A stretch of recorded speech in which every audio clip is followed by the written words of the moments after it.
수년 동안 오직 땅속 깊이 뿌리내림하며 땅 위로 올라설 준비를 하고 하루에 최대 120cm까지 자랄 정도로 세계에서 가장 빨리 성장하는 나무.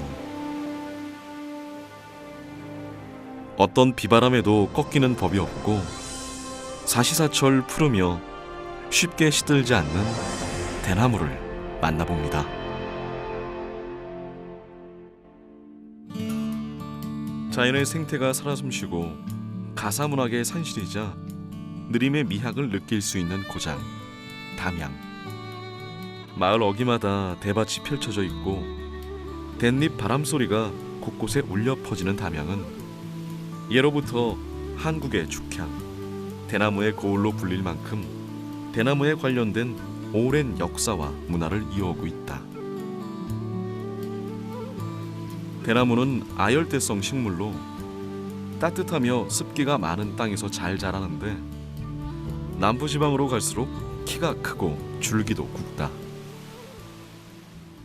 우리나라 전체 대나무 면적이 약 한 6,000헥타라고 이렇게 보고되고 있거든요. 그런데 이제 우리 전남 지방이 약 절반 정도가 전남 지방에 분포하고 있어요. 이제 그 중에서 또한 또 절반이 담양에가 분포하고 있으니까 담양이 대나무의 생육지로서는 가장 적합하다, 이렇게 이제 면적만 가지고도 알 수가 있는 것이죠. 담양 대나무의 향이 그윽한 중록원. 길고 곱게 자란 나무들이 빽빽한 숲을 이루고 있다. 울창한 대나무 사이 숲길을 걷다 보면 대나무의 음이온이 혈액을 맑게 해주고 저항력을 증가시켜주는데 사람들에게 일상에서 얻을 수 없는 휴식과 함께 특유의 청량감을 전해준다. 여기 중록원은 2003년 이전까지는 개인이 갖고 있었던 대나무 밭이었고요. 그래서 황금밭으로 불려졌던 대나무 숲이 언제부턴가 대나무가 사양길로 들어서면서 우리 담양군에서 필요에 의해서 이거를 중록원을 하나의 관광 상품으로 만든 거라고 보시면 돼요. 그래서 여기는 중림로 갈 수 있는 전 국민들이 한 번쯤 오고 싶은 곳, 바로 중록원이 된 거죠. 담양에는 약 300여 년 전부터 전국에서 유일한 죽물시장이 열리고 있다. 담양의 죽물 상품은 일제시대 만주와 일본 등지로 수출되면서 산업의 한 분야로 자리 잡았고 1960년대 이후에는 정부 차원의 지원과 산업진흥 정책에 따라 죽제품이 담양 경제발전의 견인차 역할을 했다. 우리 생활하고 같이 온 게 대나무라고 보시면 되거든요. 그래서 조선시대 언제부턴가 우리 담양인들에게는 대나무 숲이 가깝게 있었어요. 그래서 마을이 있으면 대나무 숲이 있고, 대나무 숲이 있다 그러면 마을이 있고 할 정도로 항상 대나무하고 생활용품하고 이렇게 같이 활용되었던 것인데, 하천 습지로는 전국 최초로 2004년 습지보호지역으로 지정된 담양습지. 영산강 하천변을 따라 길게 형성되어 있는 퇴적층에 한국에서는 보기 드물게 자연적으로 조성된 대규모 대나무 군락지를 볼 수 있다. 이곳은 아름다운 자연 경관과 다양한 습지 식생, 특이한 지형을 보여 2006년 천연기념물로 지정됐다. 담양 습지에서 그 대나무의 역할은 지금 우리가 보통 그 육상 생태계, 즉 육지하고 그 다음에 수서 생태계, 즉 그 민물하고의 경계 지역에 있는 그런 그 대나무림이거든요. 즉 말해서 육상과 수상을 연결해 주는 그런 완충지대에 놓여 있는 대나무림으로 여기에는 대단히 중요한 의미를 가지고 있는 것이죠. 대나무 군락지는 담양 습지의 중추적인 역할을 한다. 대나무 뿌리는 습지에 쌓인 오염물질을 걸러내고 곧게 뻗은 줄기는 동식물을 천적으로부터 보호해준다.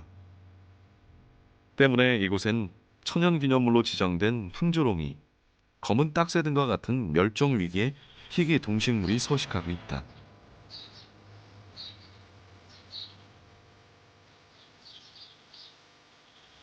대나무는 나무라 부르지만 식물학적으로는 풀에 속한다.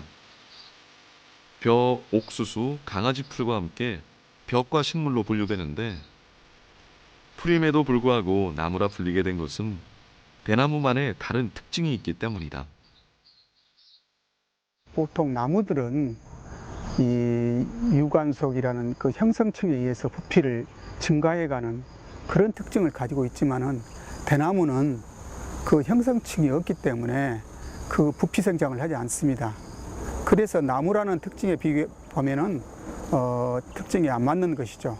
그렇지만 대나무는 이 한번 그 죽순에 의해서 생장이 되면은 더 이상 생장을 하지 않고 계속해서 이제 그 목질부가 굳어가는 그런 특징을 가지고 있는 그런 아주 특이한 그 수목이다 이렇게 볼 수 있고요. 대나무는 위로 성장하기 전에 아래로 자란다. 뿌리는 4년 동안 자신을 감추되 결코 서두르지 않는다. 뿌리를 튼튼히 하고 영양분을 공급해 때가 되었을 때 뻗어나갈 수 있도록 자신을 준비한다.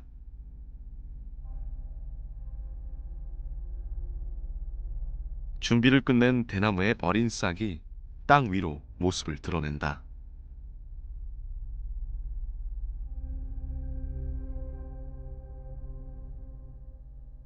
이제 대 뿌리는 약 20cm에서 40cm 정도 간격으로 죽순의 눈이 다 있습니다. 예, 그래서 그 눈들이 이렇게 다 올라오는 것이죠. 그런데 이제 전체가 다 눈이 올라오는 것이 아니고 일부는 그 눈들은 잠을 자고 있습니다. 하나의 생명체를 가장 건강하고 가장 튼튼하게 키우기 위해서 모든 에너지를 하나의 눈에다가 집중을 시켜가지고 이것을 그대로 생장시키기 때문에 여러 개의 눈들이 동시에 또는 무질서하게 생장할 수 없는 것이죠.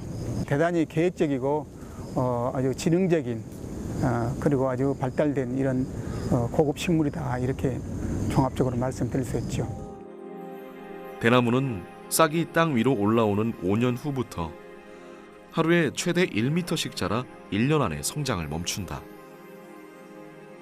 길게 뻗은 대나무 줄기의 강직함, 사시사철 푸른 대나무의 곧은 절개. 이러한 특성 때문에 우리 선조들은 선비의 성품이나 정숙한 부인의 모습을 흔히 대나무에 비유했다.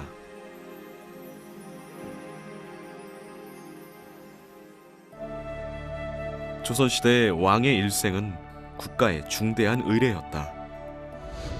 조선은 의례의 전모를 하나도 빠짐없이 문자와 그림으로 기록했으니 그것이 바로 기록 문화의 꽃이라 불리는 의궤다. 이 의궤를 그렸던 곳이 바로 도화서인데 이곳에서 또한 대나무를 중시 여겼다. 도화서는 조선시대 화온 화가들이 활동했던 곳입니다. 주로 문인 사대부들의 취미에 맞는 그림들을 그리거나 또 궁정에서 행사가 이루어지면 그런 것들을 기록하는 그림들을 그렸던 곳입니다. 근데 문인 사대부들이 좋아했던 것들 중에 가장 중요한 식물이 대나무였습니다. 그러다 보니까 하원들을 뽑을 때 대나무를 제일 먼저 시험 과제로 줬고, 두 번째는 산수화였고, 세 번째는 인물화였고, 네 번째는 영모, 화조화였습니다. 사군자 화가들이 남긴 작품들을 통해 옛사람들의 대나무에 대한 애정을 짐작할 수 있다. 그중 하나가 바로 왕실 출신 문인 화가 타는 이정의 그림들이다. 평소 대나무 화풍을 자주 그리던 이정은 조선 3대 묵죽 화가로 대나무의 강직함을 표현함에 있어서 당대 명인으로 통한다. 타는 이정의 대나무 화풍은 조선 중기에 유행했던 절파 화풍을 따르고 있습니다. 절파 화풍은 구도를 한쪽으로 치우치는 일각구도를 쓰면서 여백을 중시하고요, 강한 농담의 대비로 표현적인 면을 두드러지게 나타냅니다.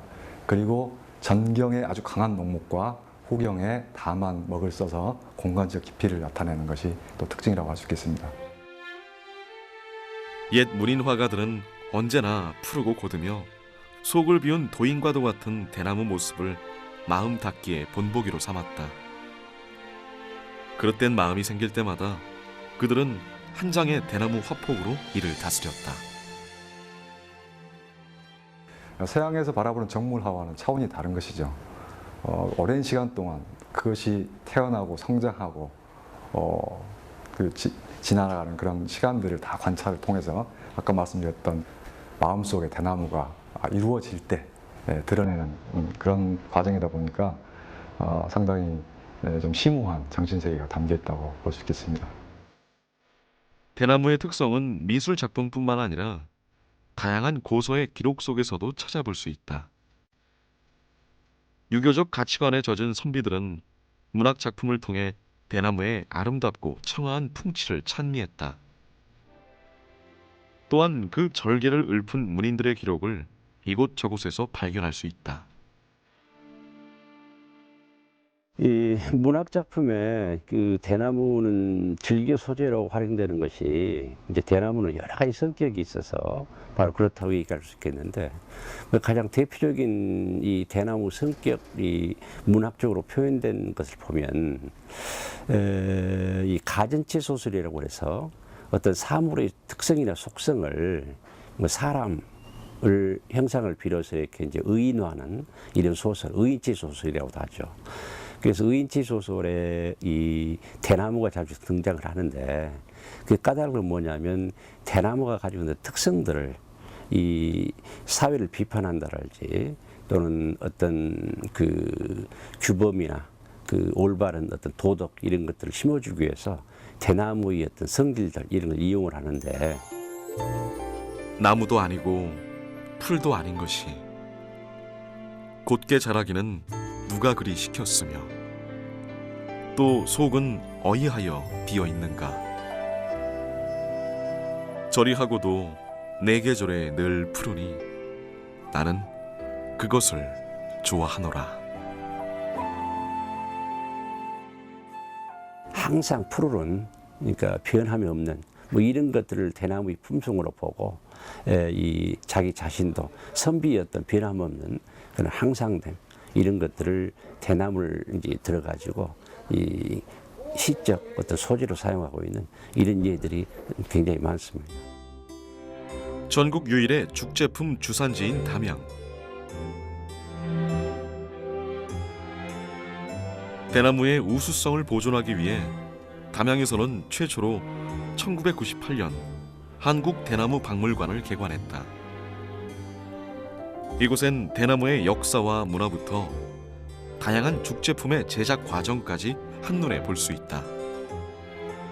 또한 대나무 자원연구소가 자리 잡아 대나무에 대한 각종 연구가 진행되고 있다. 대나무가 종류는 많이 있는데 전 세계적으로 한 1,400여 종이 있습니다.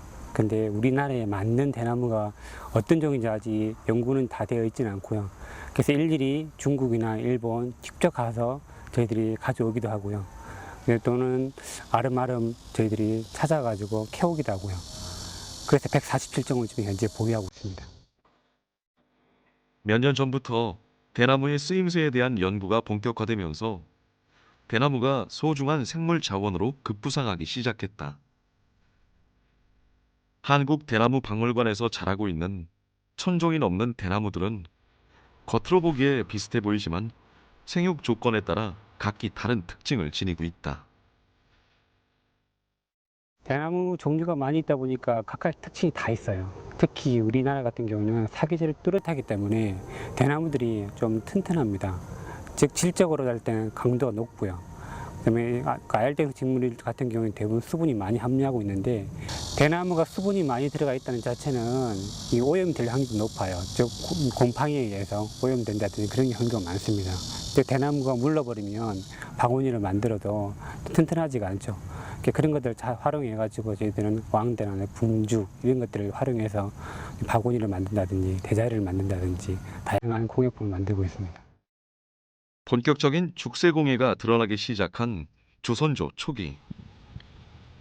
대나무 공예품은 임금님께 진상되었고 만주나 일본에까지 소개되었으며 서민사회나 농민들의 생활 도구로 이용됐다.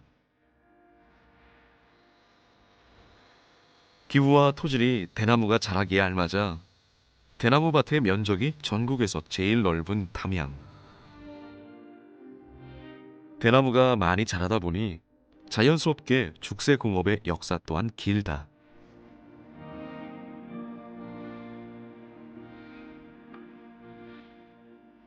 무형문화재가 비교적 많이 지정된 호남은 담양 낙죽장, 중념장 등이 아직까지도 죽새공예의 명맥을 잇는다.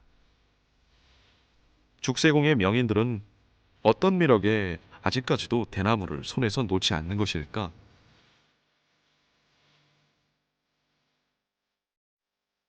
예, 처음에는 그 굵은 대나무를 쪼개가지고 이 가늘게 쪼개서 어떤 제품을 만들어 보면 아, 내 손으로 이렇게 이런 제품이 만들어지구나 이런 걸 매력을 느끼죠. 그리고 이것뿐이 아니고 또 하다 보면은 여러 가지 이쁜 바구니도 할 수 있고 꽃바구니도 할 수 있고 여러 가지를 만들어 보면은 매력을 많이 느낍니다.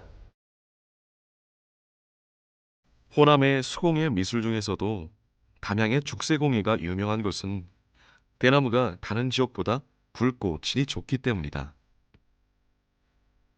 조선시대부터 시작하여 500년의 역사를 가지고 있는 담양의 죽새공예는 강인함과 탄력성에 있어서 그 품질이 어느 것에도 뒤지지 않는다. 죽새공예를 통해 담양 대나무의 우수성을 널리 알리는 이들이 있지만 안타깝게도 그 수가 점점 줄어가고 있다고 한다. 이 맥이 끊어지고 있어요. 힘들고 쉽지 않기 때문에. 그러니까 이제 이 대나무 죽새공을 배울 수 있는 아니면 대나무를 가지고 어떤 다른 제품을 만들 수 있는 그런 교육 단체라든지 아니면 또